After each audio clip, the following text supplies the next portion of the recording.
시작했습니다.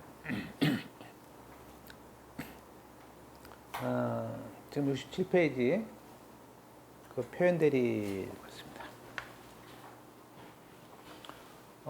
실무상은 이제 사실 이게 표현들이 많죠. 이게 왜냐면 이제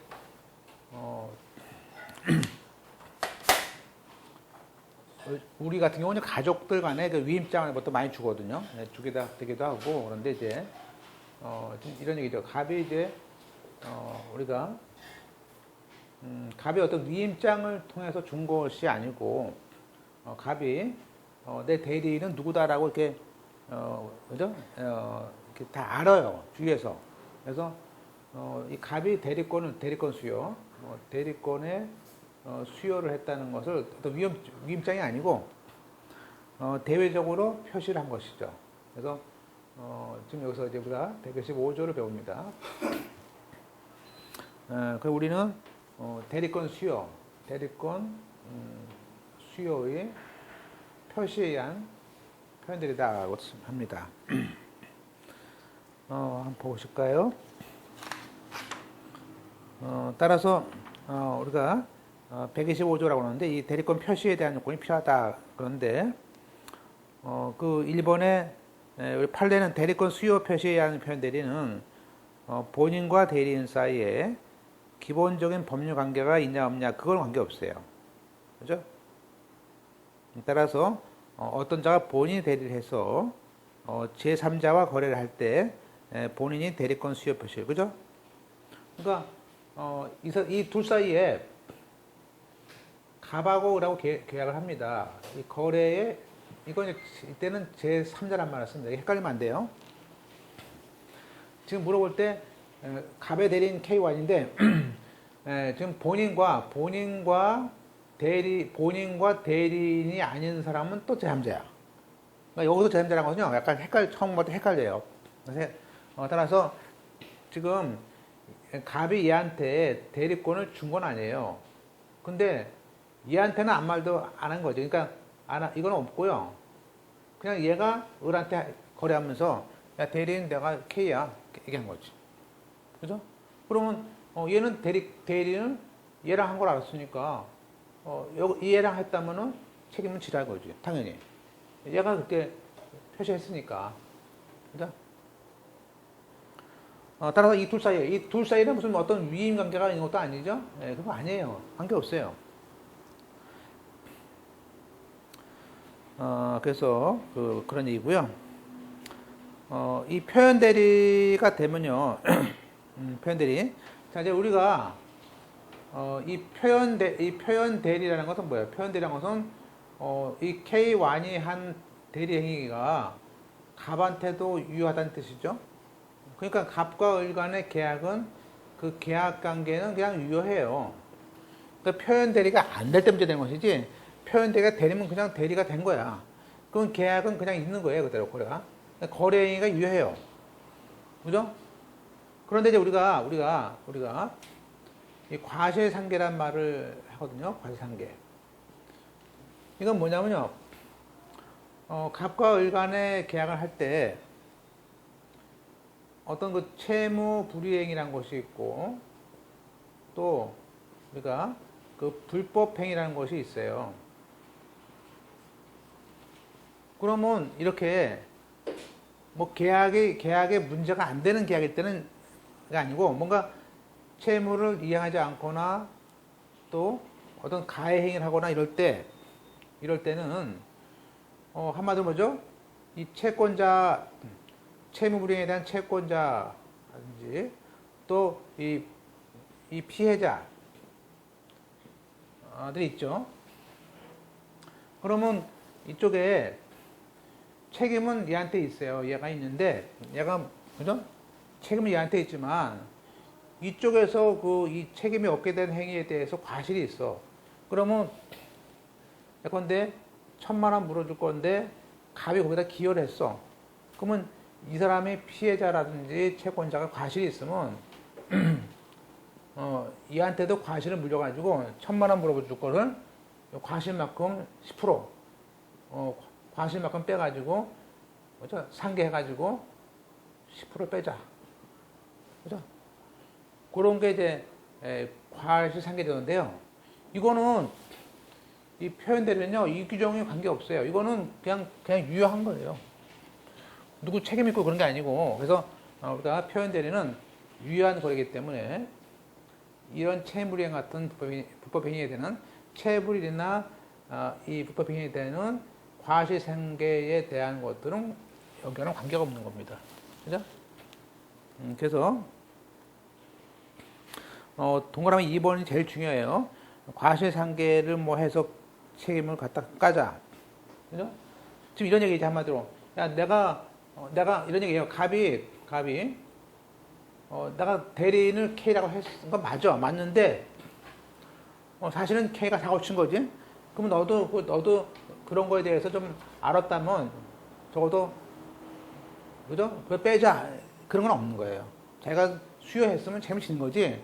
그죠? 네, 그래서 거기에, 2번이 중요한 얘기죠. 그 과실상계를 이유로 본인의 책임을 경감할 수 있다? 아니에요. 경감할 수 없어요. 잘 나오는 얘기입니다. 뭐. 그 다음에 우리가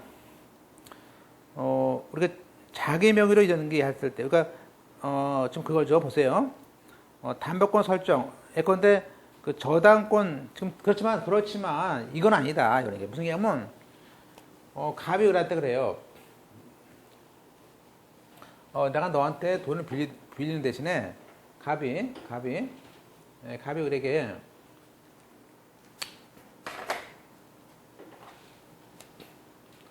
갑이 을에게 뭐라 합니까? 그 저당권 설정, 이 저당권을 법무사한테 가서 저당권 설정하자 그래. 그래서 얘기했습니다. 했더니 이 우리 등기를 그러면 얘는 저당권 설정하겠다고 했는데 아예 등기를 얘한테 넘겼어. 그건 아니다 그렇죠, 그죠? 그래서 보세요. 그 담보권 설정의 대리권을 받은 사람이 자기 앞으로 소유권 등기를 했어. 그리고 팔아먹었어. 이런 거는 표현 대리가 아니다. 그죠? 예. 표현 대리도 사실은 무권 대리입니다. 그죠? 자, 우리가 이 무권 대리라는 것을 무권 대리 속에는요. 사실 여기에는 지금 여기에는 그 표현 대리하고요. 표현 대리하고 무권 대리를 다 합쳐서 우리는 뭐 넓은 의미의 광의의 무권 대리라고 합니다. 여기에 그래서 표현 대리도 사실은 무권 대리의 하나의 종도 봅니다. 그죠? 그래서 이것을 우리는 뭐 협의의 무권 대리다 말을 해요. 자, 그런데 보세요. 그러면 표현 대리는 무권 대리고 그렇지만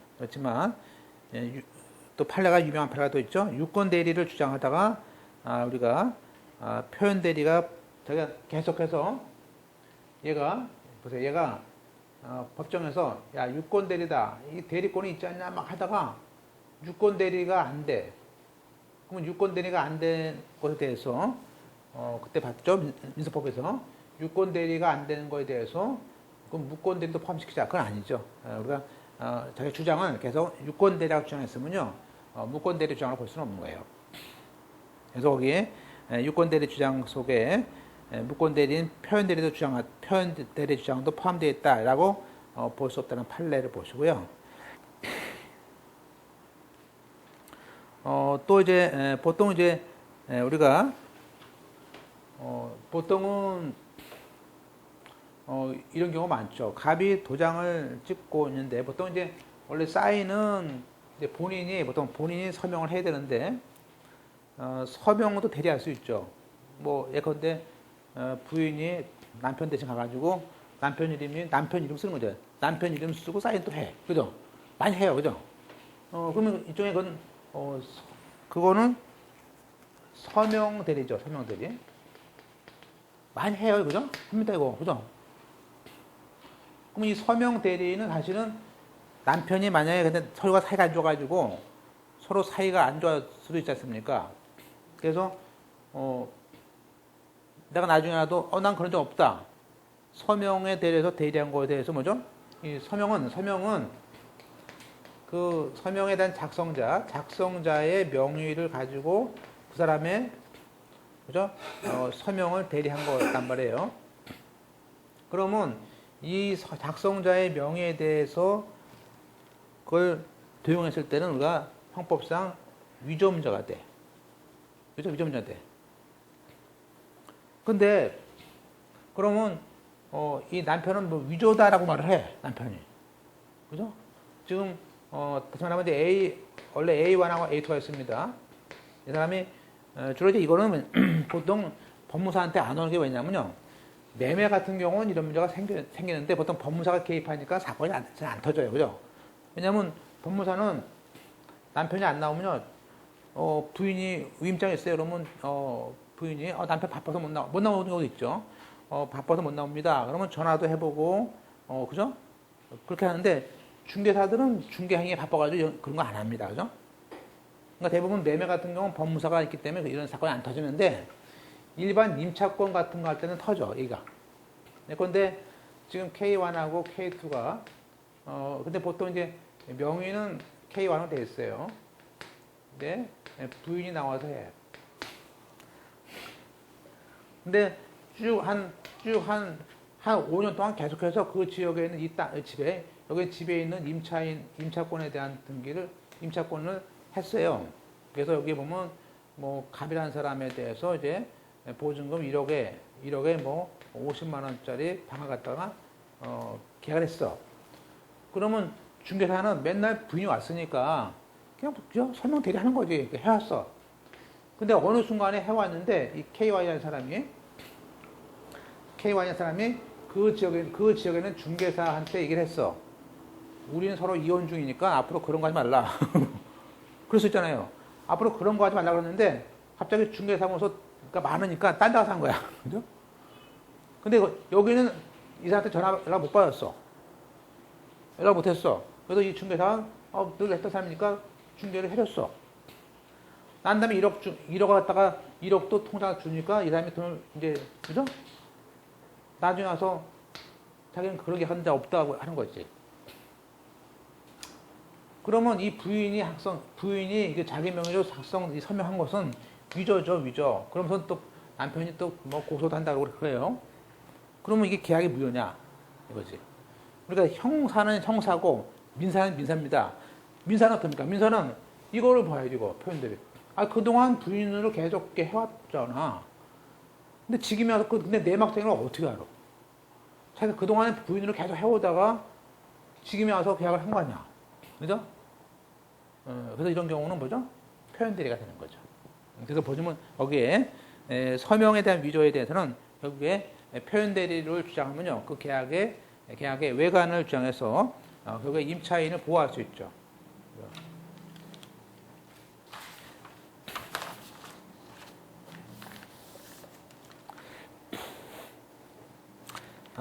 그렇죠?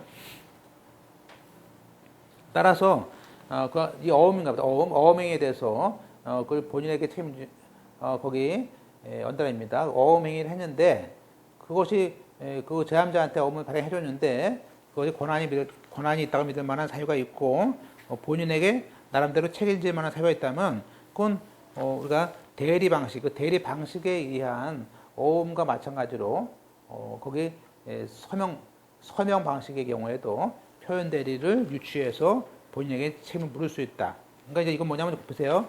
거기 보세요. 맨 위에 보시면 우리가 본인을 위하여 한다는 그 대리 문구를 쓰지 않고 직접 그냥 본인 이름으로 남편 이름으로 기명날인 해가지고 어음을 발행했어. 그러면 이게 대리가 아니지 않냐? 근데 이렇게 한 경우 이러한 서명 대리 방식도 우리는 표현 대리로서 구제를 받을 수 있다 이거예요. 그죠? 그다음에 이제 제일 중요한 것은 이제 116조입니다. 116조에 표현 대리가 있습니다.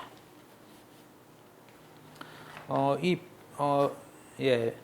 표현 대리 여기서 표현 대리는요. 일단은 뭐죠? 일단은 이제 제목이 116조죠. 고난을 넘은. 그러니까 처음에는 대리권이 있었는데 그 권한을 넘은 거죠. 그래서 권한을 넘은 경우에 표현 대리입니다. 자, 그러면 이제 그 얘기는 뭐냐면 일단 기본 대리권은 있어요. 그죠? 그게 복 대리권이든 표현 대리권이든 기본 대리권이 있습니다.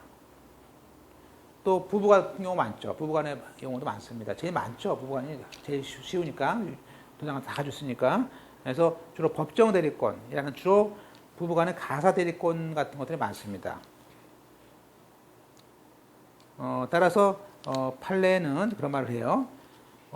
예전 판례지만 그 한정치산자가 후견인의 그 한정치산자의 후견인은 그 물건을 처분할 때는 친족회 동의가 필요합니다. 근데 친족회 동의가 필요한데 상대방이 그 친족회 동의가 있다고 뭐 뻥을 친 거지. 그죠? 그러면 상대방은 믿었기 때문에 그런 경우도 유효하다 판례가 있습니다. 지금은 친족회란 말을 안 쓰죠. 그때는 이제 후견 감독인이죠. 그렇게 쓰겠죠. 그리고 월권이. 그러면 우리가 여기서 우리가 권한이 없는 표현들은요. 기본 대리권이 있는데 그것을 그것을 초월하는 그 행위가 있을 때 그것까지 책임지겠다 그런 얘기 아니었어요?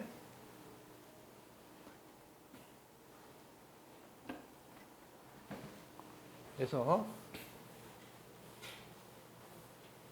보실까요? 자 보시면 거기에 그 월권행위는요 기본 대리권하고 대리행위가 똑같은 종류일 것은 필요 없습니다. 잘 나옵니다. 똑같은 종류가 아니어도 됩니다. 중요한 건 뭐냐면 상대방이 그 대리인의 대리권이 있다고 믿을 만한 정당한 이유가 있어야 됩니다. 그러니까 월권 대리는 그 표현 대리인이 한 행위에 대해서 그죠? 기본 대리권이 있고 월권 행위가 있고요. 그 다음에 그것에 대해서 상대방이 그것에 대해서 정당한 이유가 있어야 됩니다. 그죠? 그런 것이 있다고 말할 만한 정당한 이유가 있어야 된다. 그러면 보세요. 우리가 여기서 A의 대리인이 갑일까요? 갑의 대리인이 K1입니다. 거래를 했어요. 이 갑의 본인 대리인 제3자 이렇게 부를 때, 그러니까 이게 제3자다 또는 뭐 상대방이다 이렇게 쓰는데 처음에 이게 헷갈려요, 그죠?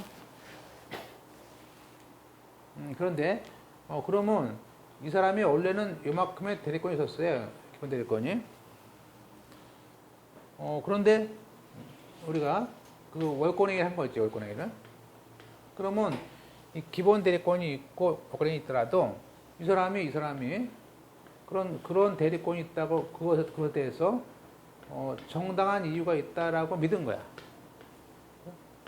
어떤 과실이 없어요. 그죠? 충분히 그러면 얘한테 책임이 있다 이거죠.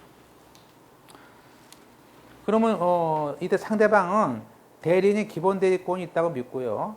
그렇게 믿으면 정당한 있어야 되는데 그거에 대해서 이런 말을 합니다.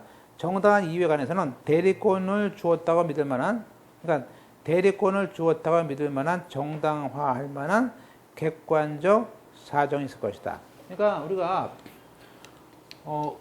우리 봤을 때 적어도 갑이 K1한테 적어도 대리권, 갑이 K한테 적어도 대리권을 줬을 것이다 라는 뭔가 객관적인 정황이 있어야 된다 이거죠. 자, 그리고 이때 정당한 이유에 대한 기준은요, 정당하냐 안 하냐에 대해서는 기준은 요 사람, 무권대리.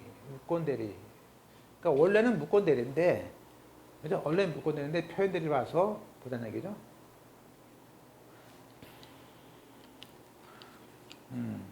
기준이 있다. 이렇게 판례를 보겠습니다. 첫 번째, 지금 126조에서 얘기하는 그 권한을 넘은 표현대리에 대해서 조과를 주장하려면 자칭 대리인이 본인을 위해서 의사표시하는 것을 명시적으로 묵시적으로 표시하거나 또 대리의 의사를 가지고 권한위에 행위를 한 경우에 상대방이 자칭 대리인에게 대리권이 있다고 믿고 그와 같이 믿는데 정당한 이유가 있을 것을 권합니다. 따라서 그러한 이유의 전부는 자칭 대리인의 대리행위가 그 대리행위 했을 때 당시에 모든 사정을 객관적으로 판단한 것이죠. 그러니까 그 당시 대리행위했던 내 건데 그 사람의 대리행위가 뭐 2015년 7월 2일이다 그러면 7월 2일 당시의 사정상 K1이 했다는 거죠. 그죠? 두 번째, 그런데 이 사람이 그 K1이 과거에 대리권이 있었어요. 과거에 대리권이 있었는데 소멸됐어. 그래서 이 소멸된 경우에도 129조에 따라서 표현대리가 인정되지 않습니까? 그럴 때 역시 권한을 넘은 표현대리가 됐을 때도 된다. 그러니까 얘가 과거에 과거에 대리권이 있었어. 과거에. 그러니까 지금 K1은 2011년부터 2015년 5월달까지는 대리권이 있었어요. 근데 이 사람이 갑이라는 사람이 대리권을 철회했어. 그래서 이때부터는 갑이 이 K1에 대한 대리권을 인정 안 했어. 그죠? 그래서 진행을 이제 근데 그러면 지금 7월 5일 날 드디어 사고 친 거죠? 얘 허락도 없이 설정을 했어. 가서. 그러면 이때 이 대리권 소멸 후에도 과거에 기본 대리권이 있었기 때문에 과거에 대한 대리권이 표현 대리가 인정된다면 당연히 월권행위도 인정하자. 그 얘기죠. 그리고 3번에 이러한 126조의 표현 대리는 임의 대리뿐만 아니라 법정 대리도 적용하자. 따라서 아까 친족해 후견인도 됩니다. 자기가 정당한 이유가 있느냐에 대해서는 사실상은요, 주로 이제 정당한 이유가 없는 것들을 또 볼 필요가 있습니다. 보시면요, 보통 무권 대리인이 권리증을 안 가져왔어. 그죠? 우리가 매매를 하려면 권리증을 가져야 됩니다. 권리증 안 가졌다. 그러면 그거 믿을 수 없죠. 두 번째, 아까 후견인의 경우에 동의 문제. 세 번째, 이 종중 변환에 대해서 그 종중에 대해서 우리가 종중 땅을 개인한테 팔려고 그래요. 그러면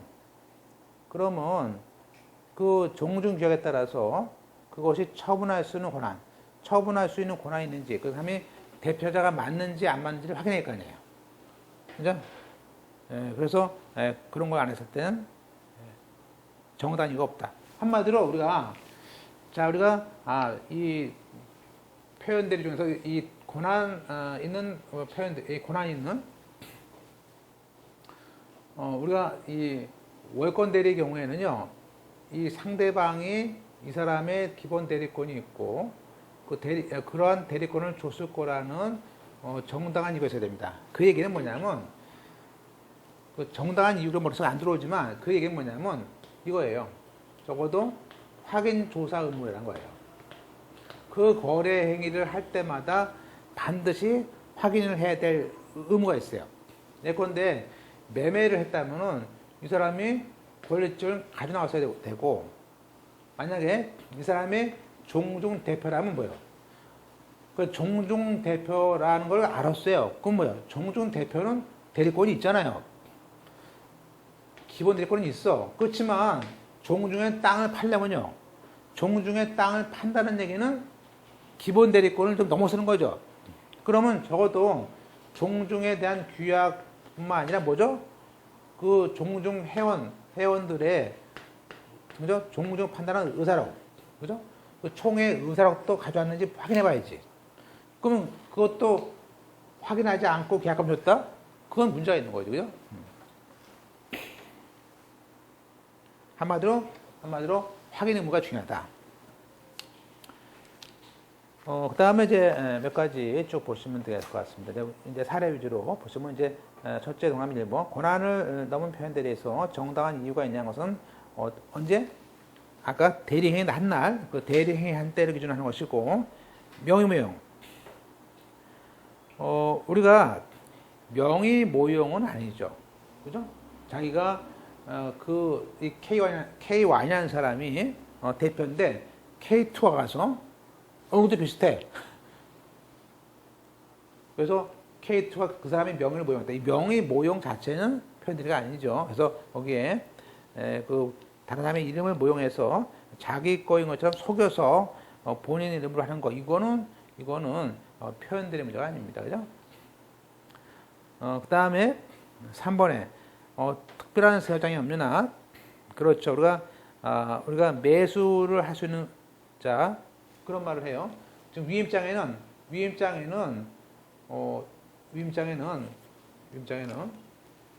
어떤 땅을 매수하라고 되어 있는데 그 땅을 팔아요? 그런 건 안 되는 것이죠. 그래서 거기 보시면 우리가 매수 권한을 부여받은 대리인에게 처분권이 있다고 볼 수는 없습니다.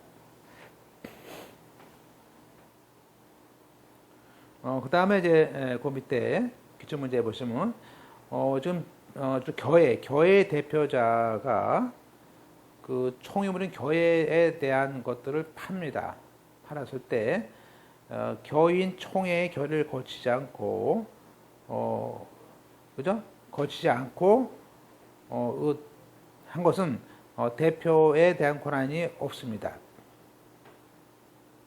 그렇다면 한마디로 대표자는 권한이 없이 처분한 것이기 때문에 표현 대리에 대해서는 준용할 수 없죠.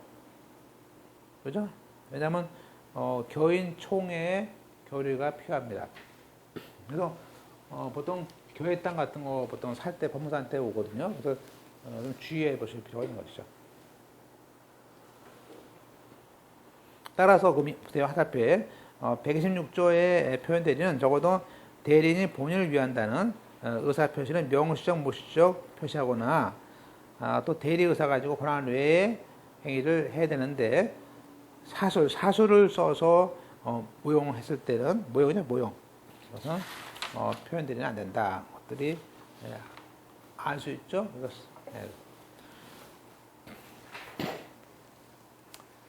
지금 현재는 이제 기출 문제가 전부 다 문장이 길게 나옵니다. 길게 나오기 때문에 자꾸 문장을 좀 익숙해서 보셔야 돼요. 그 다음에 끝으로 세 번째, 대리권 소멸 후의 표현들이.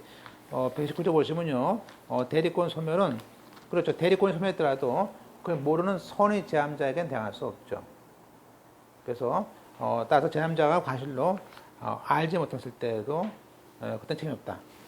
우리가 아까 이 K1이 2011년부터 2015년 5월까지 대리권이 있다고 위임장에 써줬습니다. 근데 갑이 여기 을과 거래를 할 때 을이 그러한 2011년부터 15년 5월까지 대리권이 있다라는 것에 대해서 그런 위임장이 없이 그냥 가져와서 했기 때문에 자, 이 사람은요, 이 7월 5일 날 대리권은 없지만 을이 봤을 때 그 대리권이 없다는 것을, 저 대리권이 소멸됐다는 것을 을이 선이죠. 모르죠. 모르고 또 뭐죠?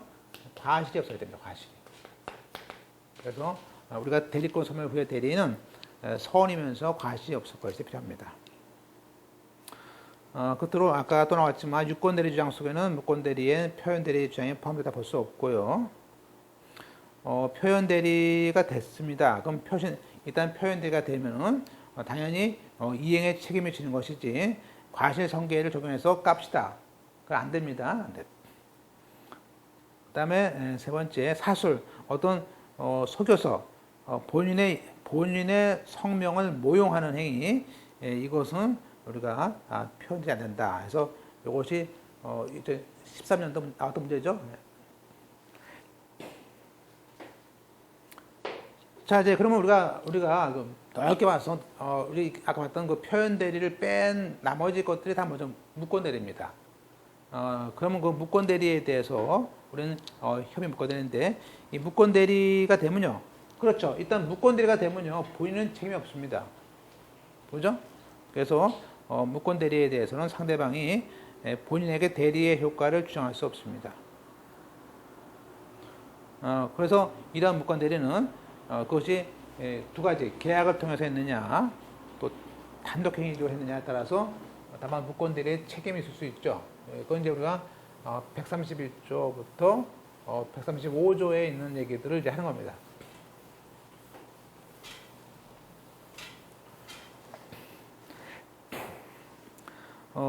보시면은 거기 3번에 그 첫째 줄에 그 계약에 따른 130조에서 135조 단독행위가 136조입니다. 자, 그러면 먼저 자 우리가 갑에 대한 대리인이 A라는 사람이 뭐죠? 표현 대리가 안 돼가지고 아예 권한이 무권 대리라고 밝혀졌습니다. 무권 대리야. 그래서 A가 다 뭐 우리가 각종 위임장. 근데 주로 여기 이 사람 사이가 서로 가까운 사이겠죠. 주로. 그래서 여기 있는 예컨대 뭐 사위가 이 사람의 뭐 위임장 도장 같은 거 이렇게 만들어서 했는데 결국에는 무권 대리가 판명됐어요. 그러면 을은 불쌍하잖아. 우리 불쌍하지. 괜히 이 사람은 이놈 말을 믿고 대리라고 믿고 했는데 결국은 이제 이 사람과 이 무권 대리인과 을과의 계약은 이게 뭐냐고 이게. 왜냐하면 이 무권 대리가 되면 을은 갑한테 청구할 수 있어요? 없습니다. 그럼 당연히 이제 을은 A한테 한대로 그 무권 대리라는 이유로서 뭘 청구할 수 있느냐? 그래서 얘를 만나겠죠. 만나가지고 뭐라 그럴까? 을이 이 사람은 이 아파트를 팔기로 했는데 안 팔았어. 그럼 을은요? 일단 을은 보세요. 일단 이 무권 대리인이 있어. 사위예요. 자, 그럼 을은요? 을이 먼저 법무사 같은 거 할 때 어떻게 했으면 좋겠습니까? 물어볼 거 아니에요. 그죠? 계약금은 이게 넘어갔고. 그러면 나이가 그러면 그래. 그러면요. A를 잘 꼬셔가지고 그래도 싸우지 말고 잘 꼬드겨가지고 이 사람이 딸을 시켜서 어떻게 이 아버지 걸 가져와라. 어차피 돌아가시면 죽건데. 그러니까 원래 돌아가시면 죽을 거라고 그래. 딸한테. 그러면 이 사람이 갑이라는 사람이 무권 대리 행위를 무권 대리 행위는 뭐요? 본인이 인정하면 돼. 그죠? 본인이 인정하면 됩니다. 그 인정하는 행위가 뭐냐? 추인이에요. 무권 대리지만 본인이 추인하면 됩니다. 그죠? 그게 이제 얘는 추인이에요. 그죠? 자.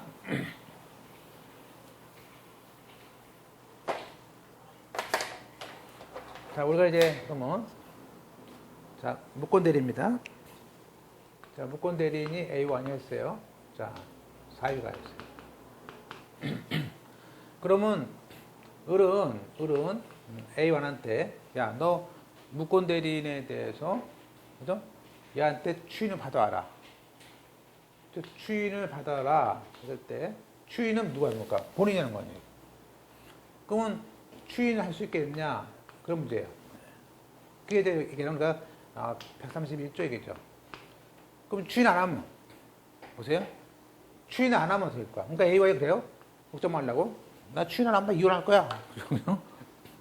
그래서 그러면 추인을 받아오면 이 계약은 유효죠. 근데 추인을 못 받으면요. 추인을 못 받으면 추인을 못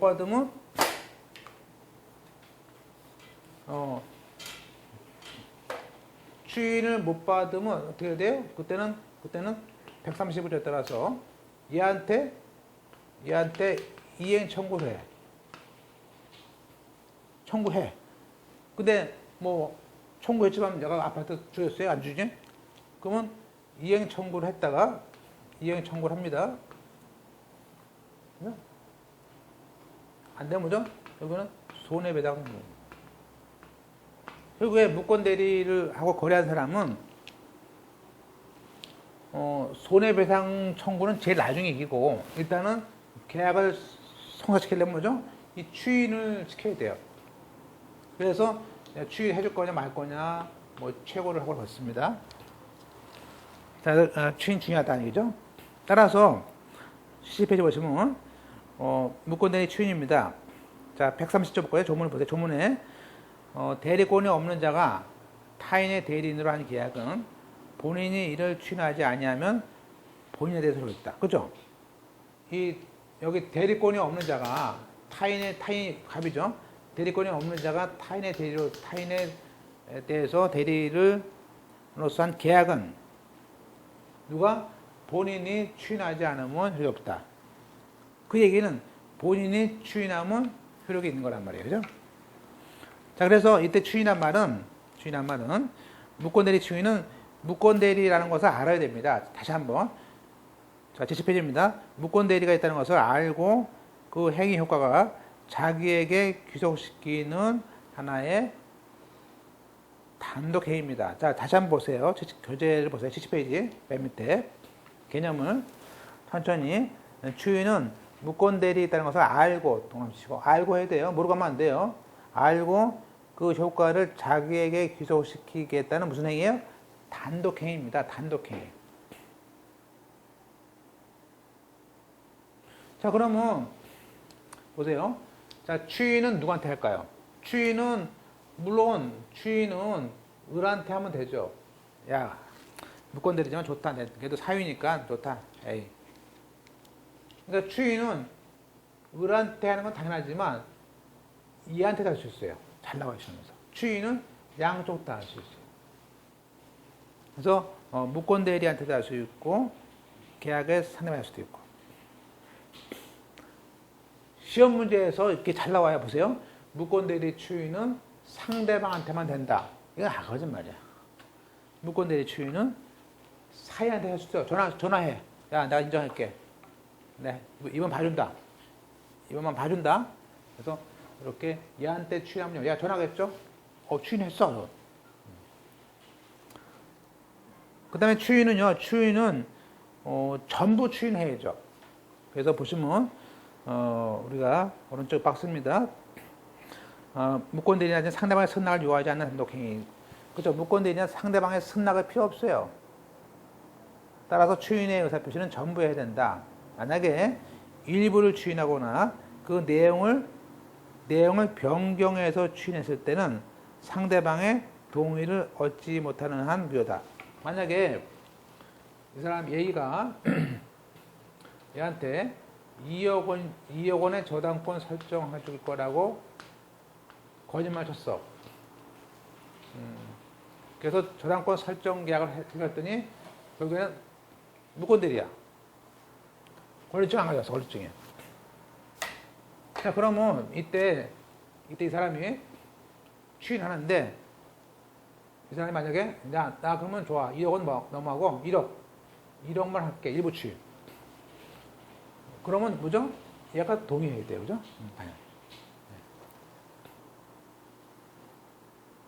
그래서 이렇게 내용을 변경할 수도 있지만은 누구의 상대방의 동의를 얻지 않으면 무효다.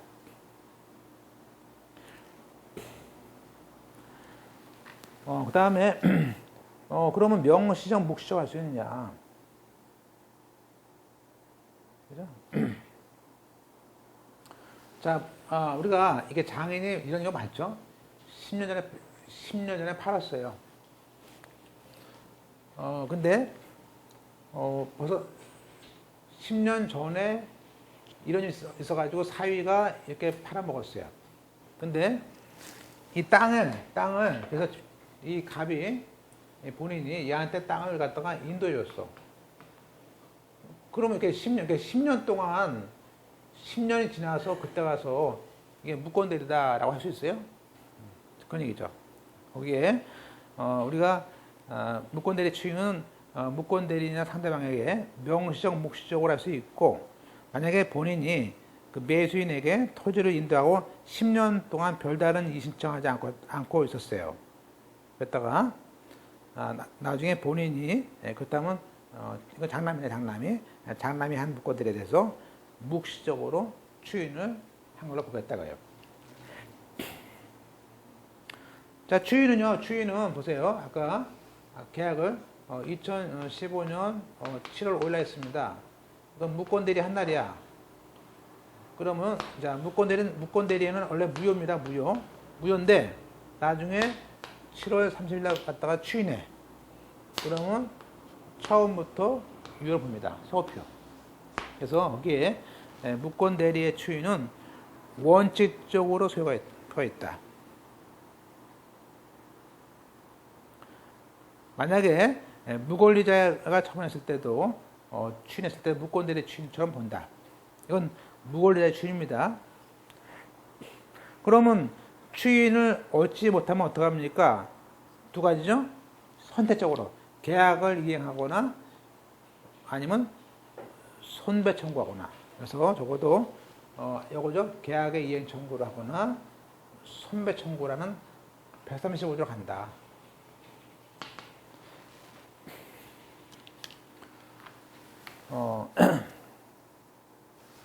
자, 아까 이제 우리가 이건 이제 장남이라고 했어요. 장남. 자, 만약에 이거죠. 지금 이게 병원에 계세요. 병원에. 근데 A와 이거 많이 와요. 보통 부모도 하다 보면 뭐 부모님이 병원에 계시는데 뭐 치매가 있는데 뭐 이유는 뭐 그럴 수 있어요. 돈도 들어가고 병 필요도 들어가니까 난 장남인데 여기다 이유 설정하자. 법무사가 걸릴 줄도 없으니까 법무사가 와서 해달라. 그죠? 그럼 법무사가 할 수 없잖아요. 본인이 어디 있습니까? 본인 병원에 있대. 병원에 가보니까 본인이 데려간대. 그죠? 그럼 보세요. 만약에 그러면 이게 장남이에요.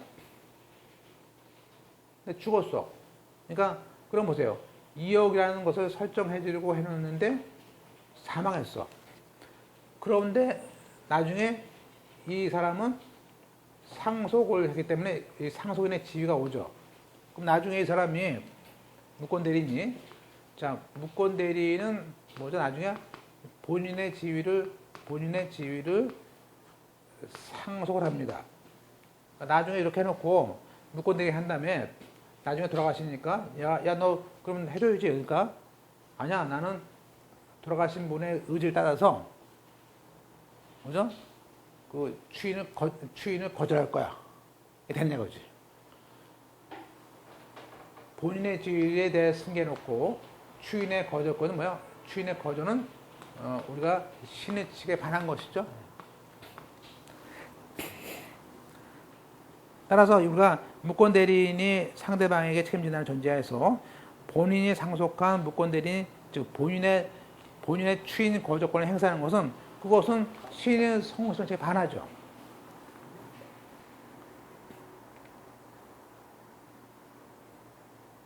그 다음에 이제 우리가 하달표,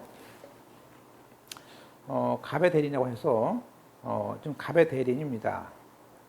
따라서 갑 소유 토지를 대리인이 병한테 팔아서 병 앞으로 소유권 등기됐습니다. 그러자, 그 갑이 날이 났겠죠? 갑이 병을 상대로 해서 소유권 등기 원인 무효로 말소라는 소송을 했습니다. 그러면 이때 을이 즉 무권 대리인이겠죠. 갑을 대리할 권한이 있는지에 대한 입증 책임은 누가 하겠습니까? 즉 다시 한번 말소 소송을 했을 때 이때 무권 대리라는 대리권에 대한 입증 책임은 누가 하겠습니까? 이건 우리가 등기법 할 때도 아주 많이 나오고 민법도 나오는 얘기입니다.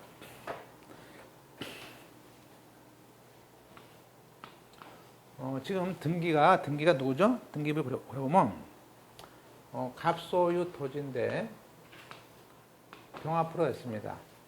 근데 여기서 무권 대리인이 누구예요? 여기 을이에요. 이게 무권 대리라고 나온 거죠. 그러면 이 대리인이 다 서로 가져가서 넘겼어요. 그러면 당연히 갑이 병에 대해서 저 갑이 원고가 되고 병이 피고가 돼서 그죠? 이 소유권 이전 등기 말소라는 소송합니다. 그럼 이때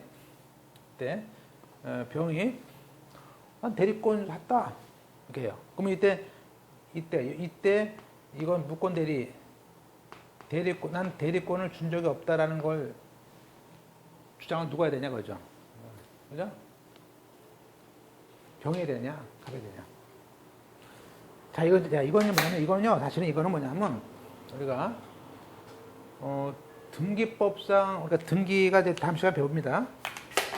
일단 등기를 하면요, 그러니까 갑에서 등기하면요, 등기가 되면 먼저 소유권자 이 권리라는 추정력이 있습니다.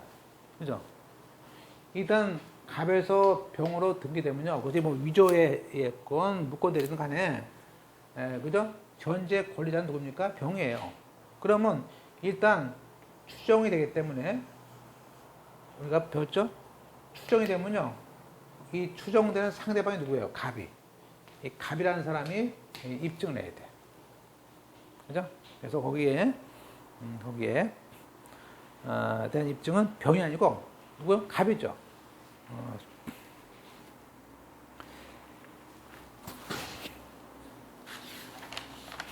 그 다음에 이제 무권 대리는 너무 중요하기 때문에 진도가 그렇게 빨리 빼지는 않습니다. 자, 무권 대리 일부 추인이 있었고요. 다음 페이지에 일부 추인은 안 된다라는 것이었죠. 그러면 이제 우리가 좀 추인을 할 건지 안 할 건지에 대한 이제 궁금해지니까 다음 페이지 이번에 그 상대방이 뭐죠? 추인을 너 할 거야 말 거야라고 최고를 하는 겁니다. 그죠? 그래서 따라서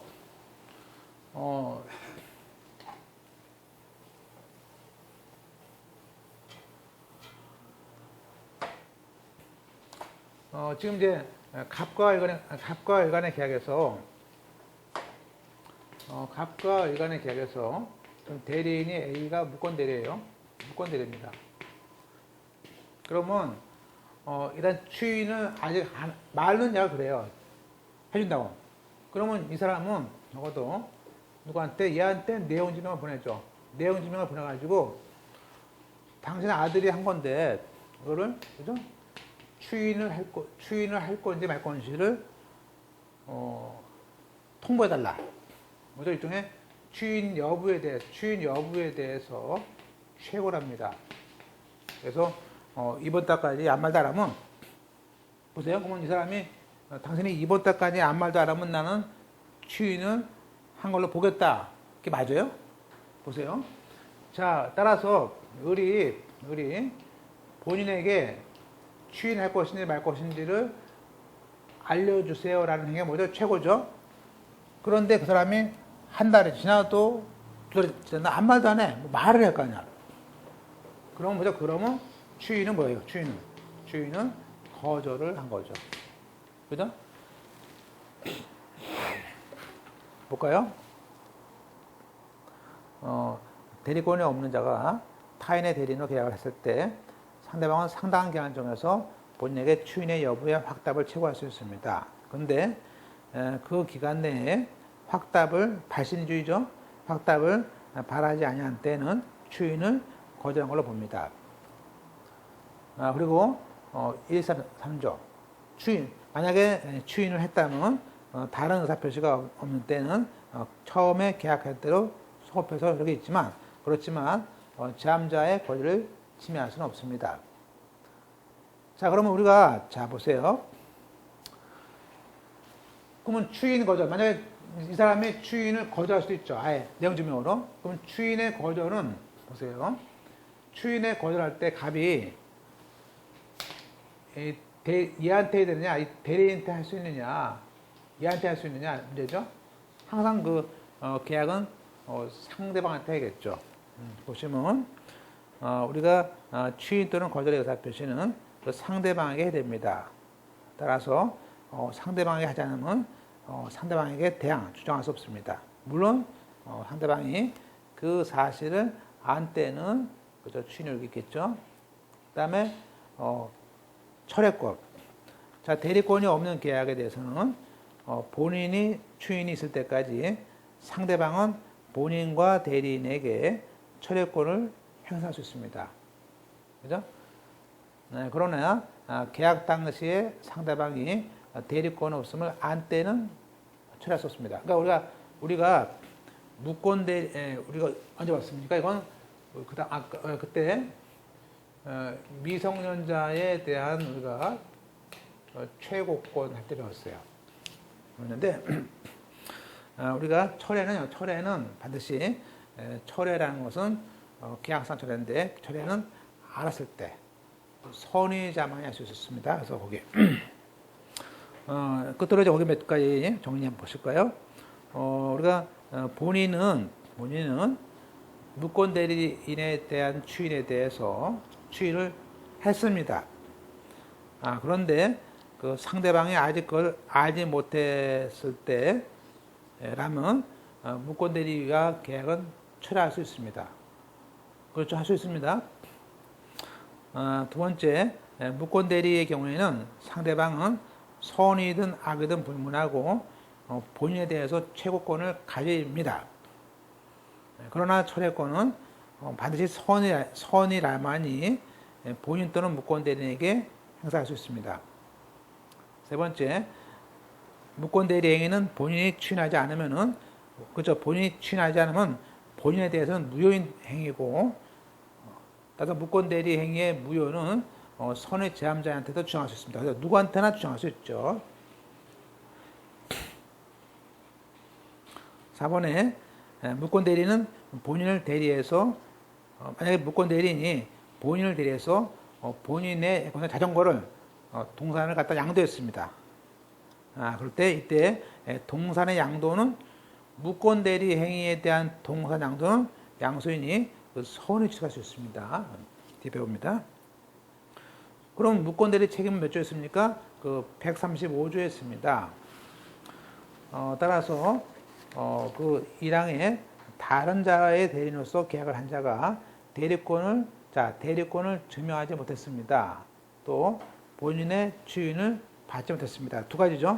대리권을 증명하지 못하고 본인의 취인을 받지 못한 경우에는 상대방의 선택에 따라서 계약의 이행 책임이나 손해배상 책임을 집니다. 그런데 이 항의 대리인으로서 계약을 맺은 자에 대해서 대리권이 없다는 사실을 상대방이 알았거나 알 수 있었을 때 또는 대리인으로서 계약을 맺은 사람이 제한 능력자일 때는 이랑 책임이 없습니다. 자, 보세요. 우리가 이런 무권 대리인의 책임이에요. 그럼 보세요. 자, A1이 무권 대리인이에요. 그러면 본인에 대해서 그죠? 대리권이 있다는 것을 증명할 수 없어요. 또 취인도 할 수 없어. 그러면 이때 A가 을에 대해서 무조건 책임집니까? 우리가 지금 보세요. 이런 게 많아요. 자, 여기는 A하고 우리 친구인데 돌아갔으면 이 땅을 줄 거야. 그런데 일단 돈이 필요하니까 을과 A가 그 내용을 다 알아요. 그래서 무권 대리인 것을 알고 한번 해봤더니 아버지가 세게 나와가지고 아버지가 취인 안 해주는 거야. 그죠? 얘가 마치 얘가 얘한테 그죠? 고소를 한다느니 막 그래도 아버지는 까딱도 안 해. 그래서 그러면 보세요. 이 대리인은 원래는 을한테 취인을 못 했으니까 또 대리권을 증명됐으니까 얘한테 책임이 있어요? 책임 없습니다. 우리가 무권 대리인이라 하더라도 상대방이 선의면서 무과실일 때만 얘한테 무권 대리를 묻는 것이지 둘이 다 알았어. 그럼 책임 없어요. 그냥 작전 실패지 뭐. 그래서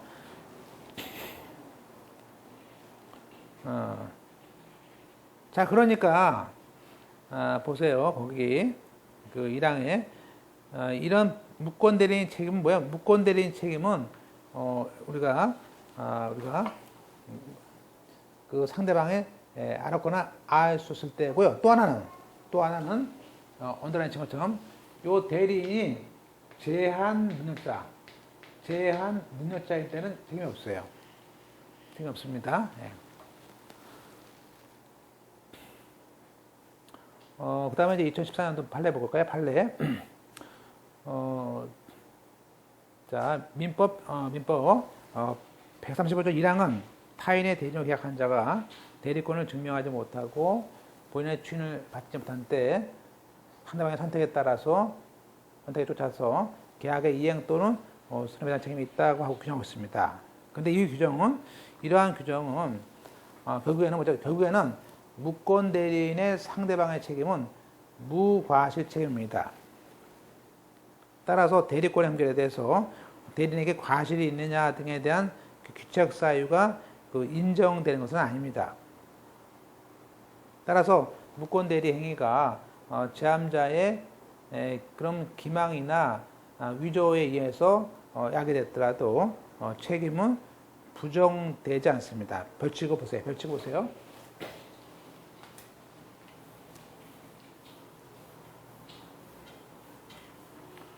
이건 나을 것 같죠? 저 문제가 나을 것 같습니다.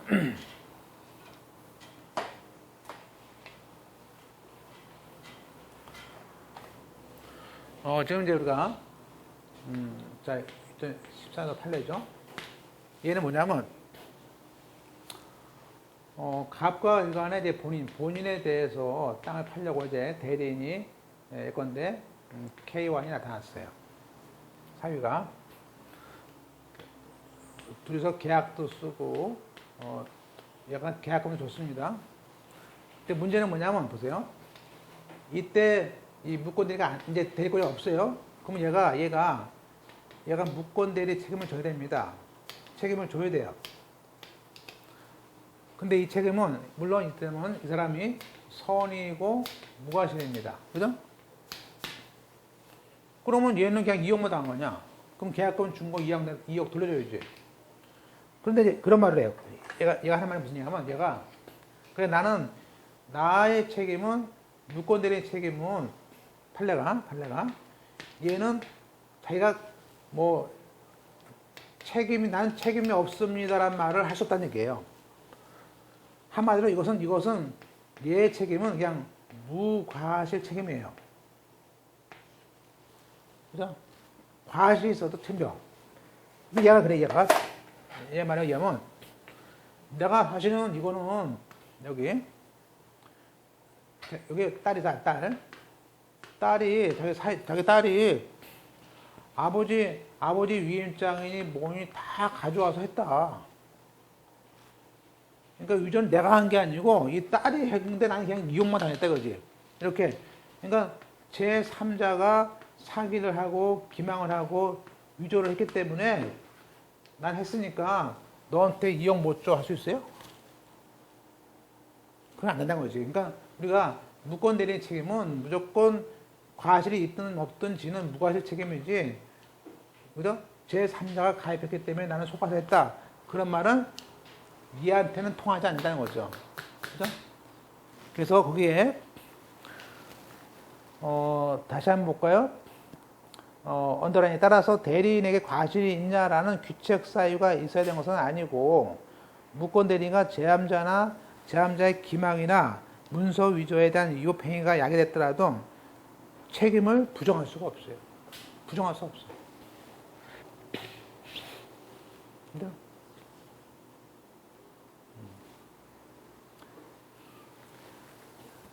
다음에 이제 끝으로 이거 보고 이제 쉬겠습니다. 단독행위 대리. 일선일조입니다. 자, 단독행위는 이제 우리가 그 행위 당시에 상대방이 대리인하고 정하는 자의 그렇죠. 그 상대방이 동의를 하는 거죠. 대리권 없는 행위에 동의를 하거나 지금 거죠. 얘가 예컨대 단독행위 했을 때 이 사람이 그에 대한 동의를 하거나 다투지 않았을 때가 되는 겁니다. 그래서 동의를 하거나 그 대리권에 다투지 않았을 때 책임을 지는 거다. 그죠? 물론 대리권 없는 자에 대해서 동의를 얻어서 한 경우도 여기에 묶어내게 된다는 것을 알 수 있습니다. 네, 보시고 이제 보셨다가 무효 취소로